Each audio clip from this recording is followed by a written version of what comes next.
Okay, today we talk about yin and yang because I've just put out some content and I was speaking about a Virgo falling into the yin vibration and a masculine stepping into the yang vibration more, And as male and female, physically, it doesn't really matter. It's about our energy alignment to the yin and yang. So I felt it was worth us just having a brief conversation on that and us understanding the context of yin and yang in the 3D and how it shows up in different ways. I also want to link that conversation to giving and receiving because I think that's a really, really nice way to bridge the difference. So when we look at yin, yin, sometimes referred to as yin, depending on where you're coming from and how you speak on it, right? But we're looking at which is the black side of the situation. If you've also watched the 5D content, the truth, that would be the black squares on the chessboard when we got moving through the dimensions of consciousness, okay? So the yin is negative, female, yeah? It's the female principle and it's the negative element, yeah? It's also night, it's the moon, yeah? It's also the intuitive side. It's also the cold element, the softer element, and the intuitive passive element, okay? Now, the best way to describe that is just the immediate, the beginning, the start. For me as a shaman, I believe in Mother Gaia. I believe that we couldn't have Ra, the sun god, Jesus, and all the other principles without Mother Gaia being the start of time in relation to our planet here on Earth. I could then step out of that ideology and move into Brahma and talk about the supreme god, talk about chaos theory and the Big Bang, because that's the originator here, yeah? And there's all these different contexts of conversation as we move between science, pseudo, and spirituality, and all of those unique concepts. I'm bringing up all of these because I know that we're all aligned and have unique, different beliefs. And I'm just making it clear. Honestly, I don't really care what your unique belief is. I'm glad for you to have it. As long as you have a belief system, then I'm overjoyed. So if you want to believe my content is pseudo, then I'm happy for you to do so. If you want to believe my content is spiritual, I'm happy for you to do so. If you want to refer to it as industrial, woke, corporate, scientific, I really don't mind. Provided you have a belief system, that's more than enough for me. That's all I ask. You to come here with your own belief and you to share your belief system with me. And feel free to disagree, give your opinions, but let's try and enlighten ourselves by enlightening each other and see how much more concepts we can co-create and co-construct. Yeah, co-perceive. How about that? Let's co-perceive together because that would be nice. Yeah, and that's the real concept of yang. Because the yang is the white element, the white squares on the chessboard, the opposing element. That's the positive side. The male, the daytime, the active, the sun, the logical, the hot and the hard, yeah? Love that concept. Because when I think about the yang and I think about the word hard, I think about, okay, masculine's getting hard. I feel guided to put out some sacred sexual content and some more tantric content, but I'm going to move that over to the Hermetology Me channel. So that's linked to the top of this page in the features. If you would like to see some sacred sex and tantric and Kama Sutra conversations, I'm going to bring them out over there. So pop over there and hit subscribe and hit the bell and get ready for that juicy content to follow. It will be out today, the same day that this drops, so lucky you. But let's stay on topic, shall we? And let's understand the merging between the negative and the positive, the female and the male, the night and the day, the passive and the active, the moon and the sun, the intuitive and the logical, the cold and the hot, and the soft and the hard. Really want to get honed in on sexual ideologies here, and I'm actually going to go here with you guys because I think it's important when we're talking about the yin and we're talking about soft and cold, and then we're talking about the yang and we're talking about hot and hard, yeah? Very words that can be used in a sinister context if we want to look at lust and desire and go to those heavier vibrations. But if we keep it clean and we keep it tantric and we keep it Kama Sutra and we keep it love in its truest, purest form, then we're looking at anatomy and we're looking at the bodies and we're looking at elements of positive and negative. We're looking at a battery, two sides of a battery that come together. Yeah. Magnets that repel. Yeah. You need the opposing element in order for there to be a reaction. And that refers to the start of time. So let's go back to the story. And I refer to the start of time in context to my own journey and my own views. But when I look at source and energy, I always go to Brahma for me. The start of it all, the universe for me, at the start of time was nothing but blackness. We talk about a black hole quite a lot. When we look out to the galaxy and we look out to the skies and we imagine what we're going to see out beyond the Kármán line. And when we do go out into the solar system and the footage we do see, we see nothing but darkness. Yeah, and that darkness is what? It's the masculine. It's the feminine principle. The black is the feminine principle. So when we have all these conversations about God and the ideology that God is a man, I do disagree with that ideology. As a shaman, totally immersed in Mother Gaia, I cannot deny my mother. But also in that same breath, I believe that the counterpart to Mother Gaia and Mother Gaia's true soulmate is Ra, the sun god. It has to be in my ideologies, which makes total and utter sense to me, because Mother Gaia is the moon and Ra is indeed the sun god, is he not? Together they come together and they create life force. Yeah? And the thing is, Ra brings the sun, the masculine principle, the positivity, the light. This is the start of time. I could cry at how profound this is to me as I envision it in my head, because firstly, I see Mother Gaia as nothing just but a black space. If you visualize just nothing but, it's like thought form in your head. Yeah? We can imagine and close our eyes and go somewhere. When we start to meditate and we close our eyes, it's nothing but blackness, isn't it? When we first start. That's Mother Gaia. It's the feminine principle, the passive energy, the night energy, the moon in energy, if we know about moons and phases, and the intuitive energy, the cold, soft energy, just a bit of black matter in the atmosphere. Often, I don't want to stereotype the feminine principle, and this is quite insightful onto me as well, so I feel like I'm sharing sadness and longing in my own life when I say this as a feminine, so I'm trying to hold back, but I've got to be genuine. To me, it feels like the yin is absolutely the feminine principle alone. Longing, looking, searching, questioning, wondering. Yeah? Just a void in the now moment. Remember that women are the creators of child, the true creatrix. So in the moment that Mother Gaia is Mother Gaia, she's howling because she's the wind. She's growing up out of the ground. This is before she has actually, her and Ra have come together to create the life force and create a chaos effect and begin to construct other elements and deities across space and time that does then produce Earth in its current form, that what we know Earth to be now. Many other planets have also been created by Mother Gaia and Ra becoming one. Thanks to the forces of Brahma that it encapsulates the whole. Once again, we talk about mini and multiverses here. Yeah? So once again, that feminine principle, more time, is craving that masculine principle. And once again, that masculine principle is craving that feminine principle. Because throughout history, this is how we talk about systemic ideologies as well. Throughout history, the masculine is the dominant, the lead, the provider. They're getting more money, they have more rights legally. Throughout history, systematically, we can look back institutionally and see they've had more rights and more power than women have.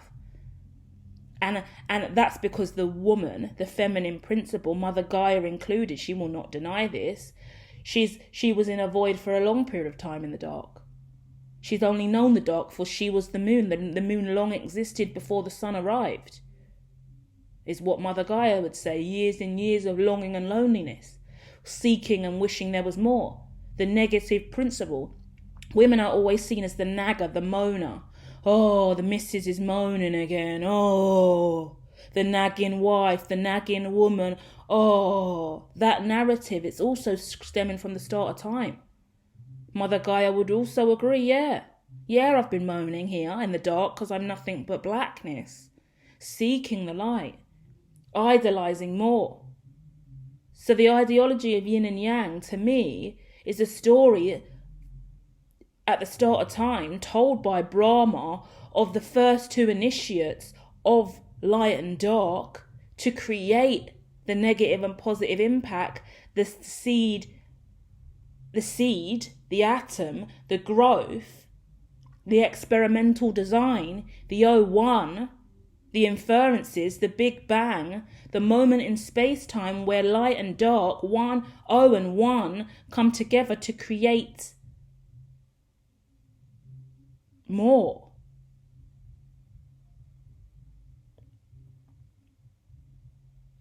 So Mother Gaia was long there as the void, the black hole, calling out to Brahma. I'm lonely, I want more, there is nothing here in this atmosphere.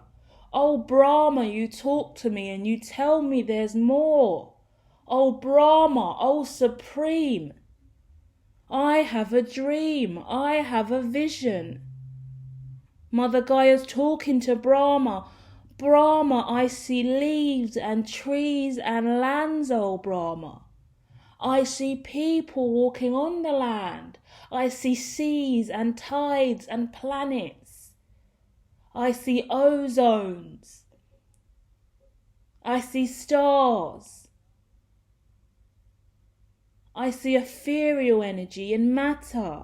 I see species of all kinds, O Brahma.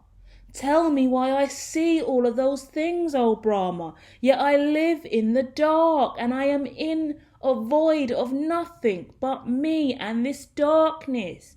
O Brahma, bring me some light.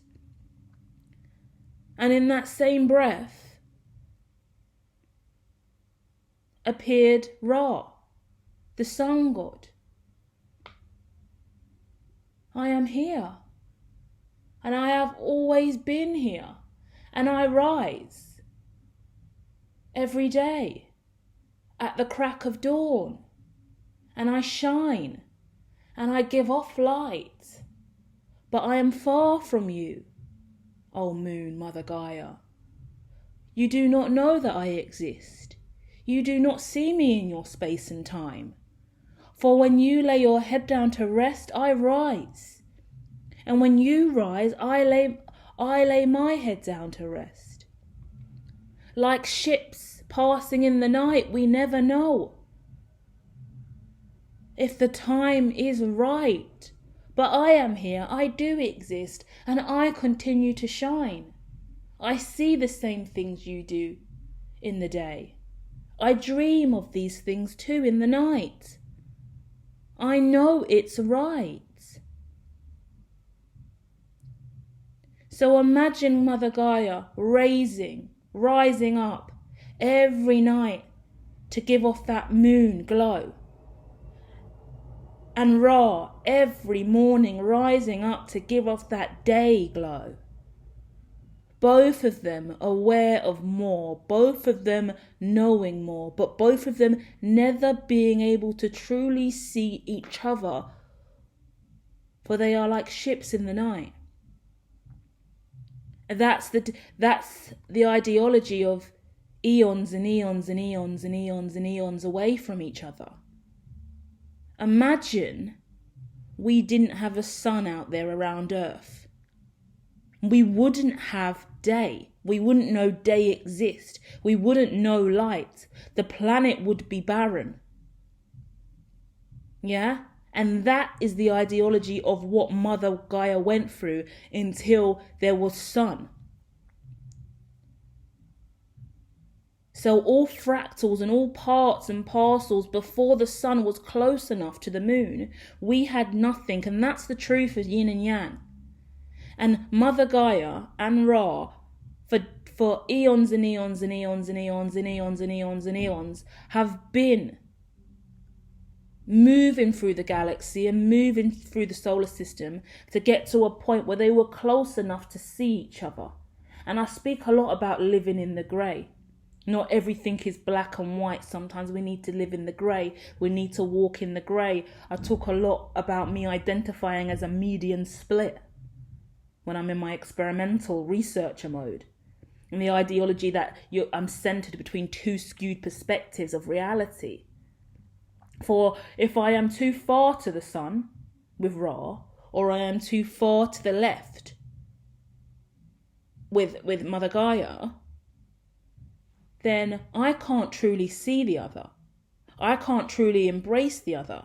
I don't know the other exists. So I'm either living in negative ideologies of self or positive ideologies of self. Wherever Ra goes, Ra is the light. He always sees and he always brings sun. The feminine, the masculine principle always brings the light. This is genetic and DNA as well. That's why they have the power positions that they do in society, men. That's why I also went on a non-binary journey, because I had to really adjust my perceptions of masculine and feminine ideologies and actually own my feminine label, but still inherently and deep-rootedly find balance with the masculine internally, so I can be who I am today, with real value and respect for Ra and Mother Gaia in a way I didn't have before, and I wouldn't have now without going on that journey. But once again, the ignorance and naivety of society cannot break away from the simple ideologies of penis and vagina. We speak about that a lot on my other channel as well, so go and check out the body part series that will be continuing soon. Whereas the feminine, the moon, the menstrual cycle, the moon impacts the water, the moon impacts the heavier vibrations. A lot more sensitivity comes from the dark, the shadow. The feminine's role in life is to exist in the shadow. It's hard. It's really, really hard. Because there's this real requirement of the feminine to cycle through their heavier, harsher senses of self. The masculine too does that. But he does that being in a position of light. Whereas the feminine truly goes to the depths of the darkness. Now, as I say this, know that you may disagree, but as you disagree, I ask you to look at the center point of the yin and yang. We do have the white spots either side. So the masculine still goes through dark night of the soul. The feminine still moves into the light. But inherently, the periods, the childbirth, the men cannot birth children. So how can we say that God is masculine if men cannot birth? Men cannot birth children. Only women have wombs. That's why Mother Gaia was in the dark and so sad and so broken, and why we have the feminine principles in which we do today, because they come systemically from the start of time, from the cosmos ideologies. Because the simple fact of the matter is, she was longing for that insemination. For only when Ra penetrated Mother Gaia did they both know dark and light, did they both formalize grey matter, wormholes, serendipitous moments across space-time. All of that emerged from their union. Imagine how long Mother Gaia was living in the dark, waiting for the ebbs and flows of the galaxy and the solar system to bring her in enough proximity to the sun. Like, look where the sun is now in relation to Earth, and look where it is in relation in relation to the sun and the moon and Earth. But think about before Earth was even here, how long they were just floating around the galaxy. And bear in mind, they're positive and negative. They've always been designed to repel. They've never been encouraged to align and become. They've always been looked at as opposing principles. That's a lot of issues in male and female relationships today. That stems from the cosmos ideologies at the start of time. Because although the stars and the universe and the ether and the matter and the gravitational pulls around it all weren't outrightly gossiping, saying they shouldn't be together, they don't like each other, no, I don't want her, I don't want him, I want this, I want that. That wasn't happening in the physical human form, because us humans now reenact that ideology, but that was existing ethereally through space-time and matter and debris and all of the fractals that exist in outer space. So it took eons and eons and eons for the sun and the moon to even just be close enough together to see each other. When the sun was going down and the moon was just coming up, there was that glimpse of grey, that spot of dark and light. And in that moment, let's also scream eclipse. Thank God for the solar eclipses that occur. Funny, I'm bringing out this content as well, just after the solar. Significant in those moments, and the solar eclipse in The Last Airbender. Avatar, The Last Airbender, the solar eclipse in that. Significant. The whole story of Avatar, The Last Airbender is based on what? Him mastering all elements by the solar or by the lunar eclipse. By the eclipse, he has to master all elements. Otherwise, he will not defeat the Fire Lord. Imagine. Because what would happen if the Fire Lord came? They would immediately be dispelled. Yeah, the story of Avatar Last Bender is the story of Mother Gaia and Ra coming together before space-time, before the proximity and vibration of both of those entities coming together would blast them out eons away from each other again. Eons and eons away from each other again, as all they've been working on is trying to find the other. Not even, because they're not, Mother Gaia was seeking for more. Ra was seeking for more, but they weren't necessarily seeking for each other because they didn't know each other existed. They just knew that something within them was empty. So imagine they're the white of the yin and yang symbol that's here. They had a dark hole. That's their heart. It's a hole in your heart, yeah? Imagine I get like fractures, yeah? Chakra fractures, yeah? Chakra fractures. Goodness me, that's hard to get out. So I haven't even started talking about childbirth yet, and the significance of Mother Gaia bringing Earth into the world, and how that then ripples down into chaos theory. The moment that Mother Gaia and Ra came together, there was two possibilities. Same with the negative and positive. Their interaction and their awareness of each other would either spark a big bang that blasted them out distant and far, where they would have to go through that paradoxical causal loop again and wait eons and eons and eons and eons and eons until they came back again for another attempt, just like SpaceX just blew up the other day. Breaks my heart, all the hard work and billions of pounds going into this, but we have to go through it. However, how else are we really going to get up there and do major things up there if we don't have these tests that fail? And it's like an experiment. Like I'm a researcher, I'm a scientist. It breaks my heart when the experiments fail. I can only imagine what the whole SpaceX team must feel when they said one of the departments didn't latch. And I mean, look how long they've been waiting on this. And I know they've got the money and the power and that it's part of life and they're just going to have to go back and start all over again and then try it again. But goodness me, it's heartbreaking, man. Heartbreaking. And that's the thing. So chaos theory did happen through Mother Gaia and Ra finally being in enough proximity to see each other. Then boom, big bang. And luckily, what happened? They defeated the Fire Lord, which would have propelled them away from each other. And actually, they reproduced. And they produced Earth.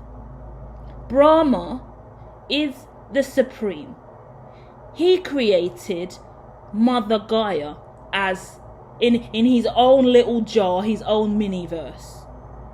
He then realized that Mother Gaia was starting to die. That seed was not truly flourishing. She needed light. He had her in the cupboard for a long period of time. Let me bring her out of the cupboard, put her on the windowsill. Woo! Did she start to grow? So now he knows the light from the window, which is Ra, stimulates Mother Gaia, the seed. Can talk about diamonds in the rough, lotuses coming from the dirt as well with this ideology, feminine principles there. They're not, hence why women get diamond rings and stuff like that. Yeah, so look at the symbology here. Everything comes back from the start of time, from that cosmos ideology. And then we're growing now. We're growing, and the leaves are coming out, and that's a rose and a petal, and everything's ascending.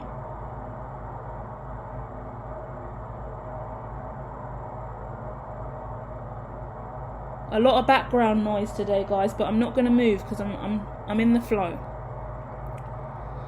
So as we continue on, a lot going on today. We're going to wrap this up because it has been a long time, but it was really important for me to share this with you. As I start to wind down and bring this in, take a minute to hit the like. If you haven't hit the like, please do subscribe and hit the like now. And I just want to round this up, and I want to tap in on giving and receiving, okay? Because as I begin to really prepare to do a new 10-year plan for myself, because I've been telling quite a few of you guys it's time for us to get a new 10-year plan. Even if we've already got one, we need a new one, and we need to start from, let's say, 2024 or 2023 if we want to start from the now moment, if we've really got things we want to ground, and go 10 years from now, start locking it in, start establishing clear ideologies. As I prepare to do this, I'm reflecting on my old manifestations, what have and haven't come true, and I want to make sure all my vision boards, manifestations, plans, strategic plans, we're not going to make this really super light and ethereal and super hippified anymore, guys.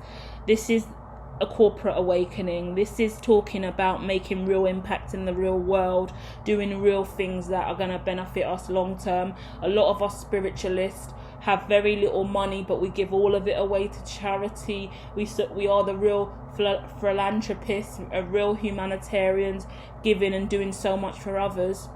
And it's got to come to a point where we realize, whoa, we need to be able to really step into corporate, institutional arenas, areas where is more financial backing, because when we do that, we can provide more for our people. Yeah. And it's important for us because we're coming from a place of charity, and for years not caring about money. It's a real shift for me to do the crypto stuff I do over here now, when money was so evil to me in the past, let's say like that. Not in a, like, I just had like, oh, money, get it away from me. Like, I didn't even like to touch it. When I was working with clients and they would give me money, I would there was all these weird traditions and rituals that I used to do, which upon reflection were very limiting towards my ability to accrue wealth, and me truly understanding the importance of financial wealth, because I valued spiritual wealth more than anything else. But I feel we should value them both equally now, and that's the yin and yang of the conversation. That's the feminine and masculine. That's the positive and negative of the story. Yeah. So as we kind of wrap up and wind down, I want all of us to be able to just start making plans that incorporate our understanding of what it means to be a giver and what it means to be a receiver. A lot of us light workers, independents, leaders, confidants, supporters for others, we give so much of ourselves all the time, and when it comes to receive, we don't even know how to receive. We've never had the luxury or the pleasure of truly receiving, that when we do, we run from it, we deny it, we don't know how to accept, we don't know how to take it, because receiving isn't something we've truly learned. And I'll link that back to Yin and Yang and Mother Gaia and Ra. Mother Gaia, Yin, can offer the masculine, negative, feminine, dark, passive, intuitive, cold and softer vibrations that Ra, Yang, has never seen. He only knows the positive, masculine, day, active, sun, logical, hot, hard vibration.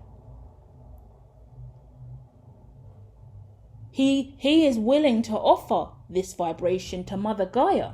Mother Gaia has long been looking for what is missing in her side of the coin, let's call it that. But in that same breath, she does not know those principles that he is presenting. The active, hot sun that's logical and hard and positive. How does she learn to receive? She has been out in the cosmos only knowing the void of darkness, craving for light. But when it is presented to her, does she dare touch it? She only knows dark. So what if she touches the light? Will it burn her? Will it hurt her? Will it consume her? Will it change her? Will she be the same person she's always been? Will she be other? Will she be infected, infested, transformed? Yeah? In my head I'm getting like, you know, you got magic on the end of your finger and someone is like, someone's pointing at you or ready to touch you and their finger's lit and you're like, oh, don't touch me with that. What's going to happen? And the masculine is like, no, trust me. Let me just touch you with this finger here. And my finger's glowing bright white. And you're like, yeah, but clearly something's going to happen the moment you touch me with that electric finger. But there is a need for the masculine and the feminine, Mother Gaia and Ra, to submit to the other. The sun has to submit to the moon, and the moon has to submit to the sun. For if they do not, they cannot continue to keep the other vibrations alive, if we want to look at it like that. Because we can look at it in relation to Earth. Earth could not function without the sun and the moon still doing what they do. So they're both needed, but they're both needed in harmony and balance. And it just suggests that we have to bend and bow in life sometimes. And when we are manifesting stuff, before we start doing a 10-year plan, can we all go back and just look? And anything that hasn't manifested for you, can you take a real look at that? Write down all the stuff that hasn't manifested, or cut and paste them, drag them from one PowerPoint to another. If you've now upgraded from doing hard copies on paper of manifestations, it's time to digitalize it all. Guys, get your PowerPoints out, get some kind of software. I'm really liking playing with Freeform on the Mac, I believe it's called. I think that's going to be amazing for the future if we can really use Freeform from now. When that eventually gets to an AR version, Freeform on Mac, it's going to be sick. I'm really disappointed with the technology as the way it is, because what I visualized should be possible isn't already possible. Like, the way I use my iPhone is so stupid. Like I feel like I got a disability sometimes, because I'm like, why does it not move like that yet? Why does it not open like that yet? Why can't I do all these things that I know should be doable because I've seen it? And I get really annoyed, and then I just have to put my phone down, because sometimes it may want to explode, because clearly I'm too ahead of time. I'm always ahead of time. But on that note, it's a sign to submit and surrender. Mother Gaia has always been the dominant principle in her life. Yang has always been the dominant principle in his life. Together, they independently govern the day and night. They are the most valuable players in this lifetime. Yet if one said, fuck you, I'm not going to sleep tonight, I'm staying up all day. This is hilarious. But imagine Mother Gaia, the moon, said, no, I'm not. It's what a.m.? It's 5:30 a.m. And you want me to go down now? I want to turn up. I don't want to hide. No, I'm not going down. I'm staying up at least till 12 p.m. What? Yang, Ra, would fail to exist, would crumble. I mean, okay, if you're screaming solar eclipse, lunar eclipse at me, fair enough. But how long we can only have a small window of time where we have the lunar eclipse. So we have to understand the power of the principles is my point. And that's why I come here, and that's why I've repeatedly recited what yin is and what yang is, and I'll say it to you 2 more times before I leave so you can really immerse that in. Because a lot of my content is going to talk about this a lot more. The 5D content I put out about the truth, I really do speak about the chessboard, and it's important for you to understand these ideologies. As I go in on the ecological system content that's due to drop, where I really break down the ecological system in a spiritual context, but also account for corporate constructs and how we're all awakening and how we all need to move forward.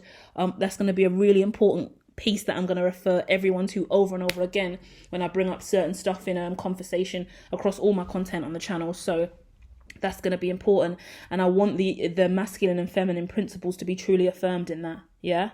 So once again, yin and yang come together to create more life force. They are the start of time. They are the Big Bang, produced by Brahma, that then creates life force, that then spreads out across time and has given us the beautiful world in which we do have. Because we have this lifetime now in the world in which the way it is because at the start of time, Brahma decided to do an experiment. That experiment started with Mother Gaia. Mother Gaia then manifested her own ideologies through that, and as she did that through the law of attraction, she attracted Yang. And together they created a Visca Piscis and transformed the ideologies of the yin and yang, producing another variable, which is child Earth. Earth is the child of Mother Gaia and Ra, obviously. The ancestors of all time, Brahma, just sitting up there as the supreme. Yeah? And then we all followed after that. Because in one of my pieces of content as well, I was aware that, I think it was the Taurus read, when I said, God didn't even make humans. And I was like, oh, that's the first time I'm saying that. And I just say shit, but I know everything that comes out of my mouth is relevant and valid. It's just sometimes it comes out and I'm like, shit, no one's going to get that. Retract that, change the statement, fucking hell. But the truth of the matter is, it's accurate and it's right, because they didn't, you know. I mean, then we fall down the descendants, then we fall down the deities, because then we could start talking about Jesus and the story of Jesus and how Jesus came in. And then Brahma, Mother Gaia, Ra produced who? Adam then, yeah? Did they produce Adam first? They produced Earth. Was Adam, like, do you get what I mean? We need the land before we put anyone on it. And that's the cycle there. And for me, Brahma was at the top of the pyramid, right? They then produced Mother Gaia and Ra, second layer of the pyramid. Then falling underneath that is Earth, which is the creation, also the 3D element from top down, that is then there. And then underneath that Earth is all the elements reoccurring and repeating itself again, because it's always based off the 1, 2, 3. Yeah? So when we do have Earth, what's on Earth again? Well, then we've got the moon and the sun. In not spiritual form that came from Brahma, is the first insemination of it, but in actual 3D form as the sun and the earth, which we don't call Ra and Mother Gaia if we don't really know the principles of where they originated from out in the cosmos. We actually just see them as elements, yeah?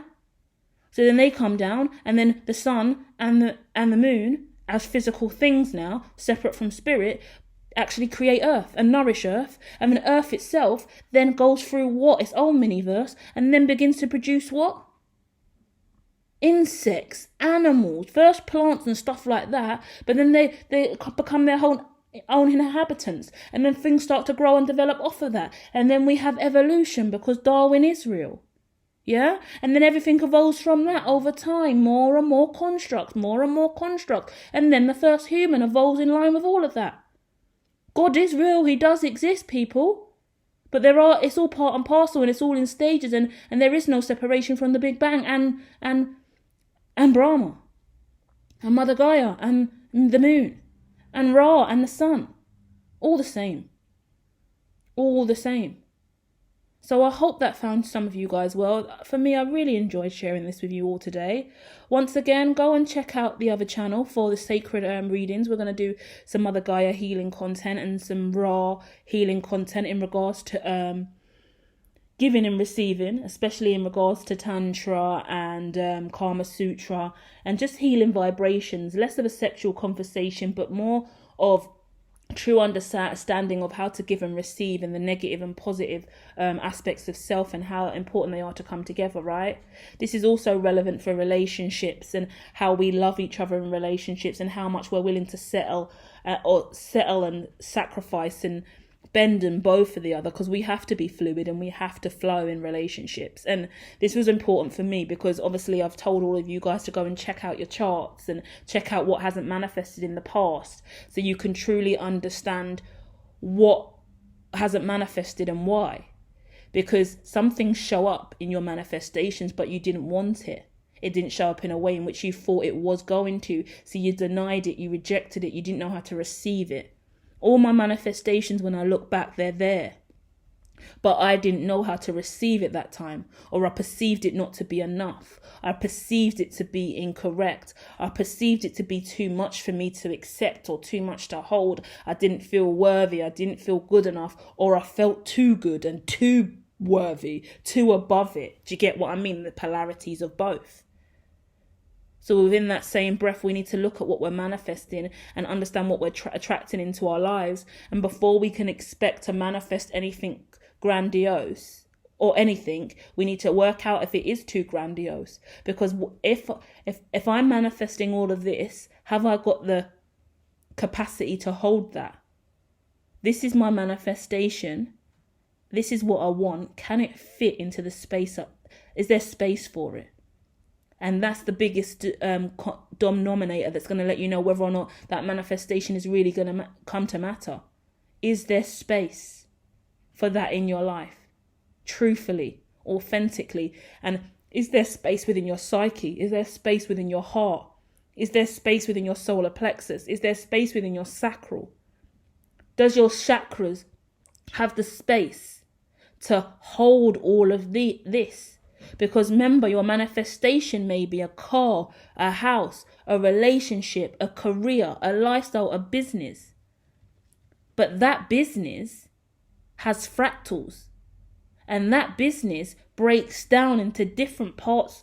Well, ethereally, it's energy, and it's going to spread out across all of your chakras.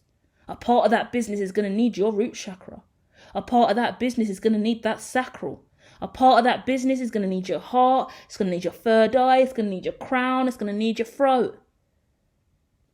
So you've got to understand the interconnected nature of things and understand whether or not that manifestation truly has the space to flourish within your sense of self. Your spiritual equilibrium, yeah?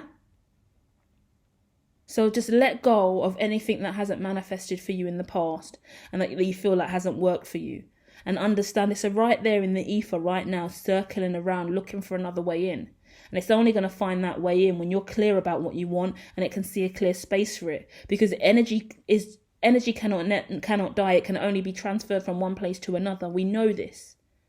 But if the energy's on the proximity circling around and it wants to enter, but the heart chakra, it needs 50% heart chakra, but you've only got 25, it can't come in. It needs 5% of your root, 4% of your sacral, 18% of your crown. And your crown's only got 2%, your sacral's got 1, and your root's on -2. It can't come in. Yeah?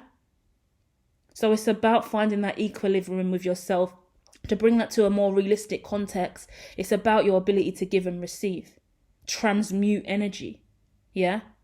Main thing I'm learning on and what I want to share with you guys is my desire to always give and give and give. And I saw a meme today that really just sat with me. And it was Denzel Washington. And he said, the most selfish thing you could do in your life, the most selfish act, is to help someone else. And I thought, what the fuck are you on about? He goes, the most selfish thing you could do is help someone else. Because helping someone gives you so much fulfillment.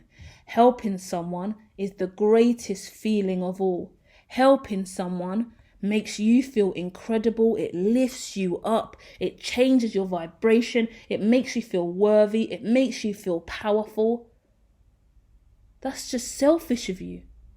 It's so selfish of you to help someone else. Now, it was a very short reel, and it did not give me the answers I needed, because I am an over-helper. I am an over-giver. Denzel, what are you telling me? What is the answer then? You just revealed that I'm a selfish person. Tell me what I'm supposed to do now then. Was my genuine immediate response. I was like, shit, he's right. I'm over here giving out all this advice, finding fulfillment and helping people. Am I really selfish? Am I doing this to benefit me more than others? Is my fulfillment rooted in helping people? And is that a bad thing? Where is the balance? And if I don't help people, am I okay? Well, I can answer that for you, and the answer is yes. I'm totally fucking fine. But once again, that's ego. I could be denying the truth. I don't know Denzel Washington. So if any of you have seen that meme and you know where it comes from and he carries that speech on, then let me know, because now I'm sitting here thinking, great, I'm selfish. Because I do like helping people, and I love the way it makes me feel to create these transmissions and share my knowledge and wisdom. I do. I'm sorry, people. I'm selfish because I love to help, and it feels so fucking good. My God. So I'm going to leave you with that final thought, and I don't have an answer for it. So if you're now triggered by your desire to help other people, and now you also too feel selfish, then I'm sorry, blame Denzel. Because he's just woken me up with that and bitch slapped me with enlightenment this morning. And I'm like, wow. So what do I do now? I guess we can help ourselves more than anything else. And find fulfillment in helping ourselves. To be honest, all the content I share with you guys, I share it with you because it's fulfilled me. Because the same feeling I get from helping all of you guys, I feel that when I help me. I feel so rewarded when I sit down and I get all my colouring pencils out like I'm a toddler again, on the floor with all my Crayolas and all my felt tips and highlighters and pens, and I'm creating and manifesting and envisioning the future I want and creating all these constructs. It fulfills me so intently, and I just feel like, wow, I hope other people can find fulfillment in this way.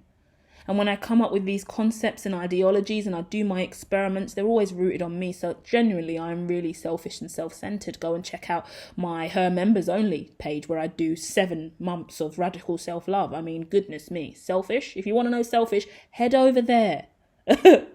But I share all of this stuff with you guys because it fulfills me so much personally that I would feel selfish if I just kept it to myself. How could I sit on all this wisdom and knowledge?